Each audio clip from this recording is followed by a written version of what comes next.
یک منبع پایگاه خبری بامداد گفت صبح 4 ایول از ساعت 4 تا 8 از 3 هواپیمایی که از روسیه در فرودگاه‌های دوشنبه پایین شدند 19 تابوت فرآوردند. این تابوت‌های مهاجران تاجیک زاده خوروغ، روشان، ونج، درواز، پنجکند، سپتامین، کونبودام و دیگر شهر و ناحیه‌های تاجیکستان بود. البته تقریبا یگان پرواز از روسیه نیست که در آن یگان تابوت مهاجران تاجیک نباشد، ولی 19 تابوت در 3 پرواز صبح 4 ایول شماره بی سابقه بود.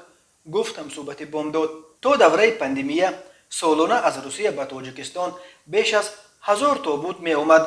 این تنها جنازه های آن مهاجران است که نزدیکانشان در ملک غریب به خاک سپردن آنها را نمیخواستند و به هر قیمت تلاش میکردند که عزیزان در غریبی جانباخته خود را به وطن بیارند و در زادگاهشان گور و چوب کنند. در سالهای آخر صدها مهاجر تاجیک در روسیه ففتیده را در همان کشور به خاک می سپارند. در بسیاری از قبرستان‌های مسلمانی روسیه حتی گوشه‌های پیدا شدند که در آنجا تنها مهاجران تاجیک دفن شدند. مهاجرت یک منبع اساسی تأمین روزگار اکثر خانواده‌ها در تاجیکستان باقی می‌ماند.